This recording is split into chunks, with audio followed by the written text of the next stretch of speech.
This is the new Moo Crew with Dave Thomas and Steve Chisholm on Country 600. I'll start with my apology. I think you should. I've been waiting all morning to find out why he needs to apologize. All right, to you. I'm looking forward to it. I was wrong. I'm willing to admit that I was wrong.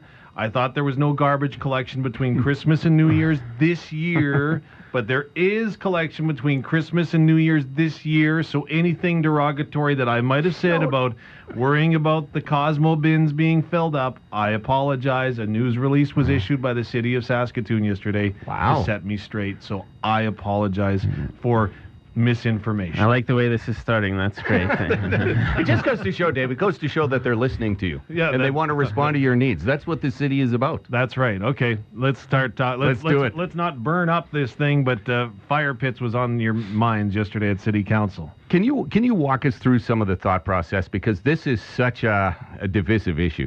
Yeah, I can tell you, walking into the City Council meeting last night, or it was in the afternoon, it's a tough day. You know.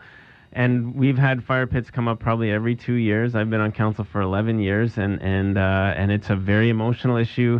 People absolutely, who enjoy fire pits and want to enjoy their summer, and they see it as a freedom, that and city council getting involved in things in their backyards. And then we've had some very, very strong and heartfelt appeals from people who also want to enjoy their summer, and they have kids, or they have COPD, or they have breathing issues where it's having a real impact in areas where there's a high concentration of fire pits. And there's no simple or easy answer. I can tell you, nobody on council is looking to get involved and interfere and regulate people's lives. But at the same time, we have responsibility for all our citizens. That's why we elect you. And we have to try and, come up with measures. When we live in a community, we share backyards. We live in these kinds of neighborhoods where to ensure that people are getting along and living, able to have quality of life. And so that's where we landed last night is a time limit. So unfortunately, will this come around again? Oh, it will. Yeah, it always will, and I think there's no end point to some of these issues because they're the nature of it is that they remain somewhat unresolved, and this is I think a compromise position that we know we're going to get some further reporting even this year on what the outcomes are in terms of enforcement. Well, when you talked about health issues, and this is just in my little life, this is why guys like me don't get into politics, is because we know that we wouldn't know what to do. My daughter has a peanut allergy. Now, back before my granddaughter came along, I couldn't understand, when I read about you get notes from school, don't bring peanut butter and stuff. Yeah. And I always thought, well, why? This is just unfair to the kids who like peanut butter. Then my granddaughter, she has a peanut allergy. Now it makes complete sense. Now we don't have peanut butter in our house. And now it's so hard because, like you said, people come in with real concerns. They have real health issues. Guys like me, I love having my backyard fire pit.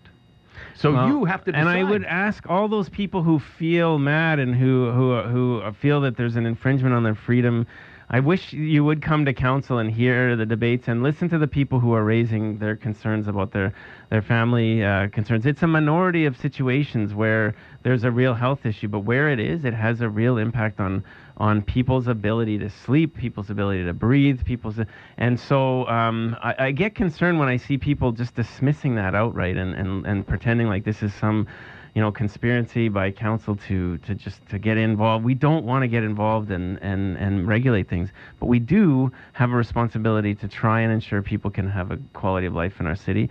Just so take a moment and listen and hear from that. I think your peanut allergy example is perfectly, once it's real for you, asthma or COPD or whatever it is, then it's a whole different issue, and that's something that we've been hearing from people about. Okay, so before I go ahead and do up the signs for Vote Steve 2020 not gonna happen. for there we go. eliminating peanuts, we're not doing that. Right? We're not doing that. Nope. Okay, let's talk about Christmas. Of course, Your Worship, we wish you a very Merry Christmas. I identify with you as being a dad because when you see my kids, I can't believe that you recognize my kids, but it's amazing. Maybe there's a reason for that. Anyways, that being said, how do you shop for your kids for Christmas? Because everywhere you go, everybody sees you and must be stopping you. And I have enough times getting through the checkout. How do you even do this? Yeah, it's a new experience, I'll be honest, as being the mayor. When I was a councillor, I had some level of public recognition, but as mayor, if you ask my kids, and they'll tell you that it's a quite a different experience. But we've had fun this year. We've been taking each of our kids out. I just did it on Sunday to go shopping and buy for each other, and they buy gifts for each other and for their mom and for their grandparents, and it's actually a great experience. And I just try and keep a bit of a low profile, and I have conversations with people along the way and say hello, but I do get the tug on the arm from the kids sometimes where they've had enough of conversations about fire pits and taxi regulations and all those kinds of things. Let's move on, Dad. And they want to get back to gift shopping. So I have to say people are very kind and polite in public too. It's a good experience out. We have a good community. I don't get people ranting at me. Nice. So unlike, I think sometimes people think that may be the case, but in this community, people are very polite and good to work with. Well, we thank you so much for taking some time for us. Merry Christmas to you and your family, and hopefully we can do this again in 2018. You too. Yeah. Merry Christmas. Happy Hanukkah. Happy holidays to everybody.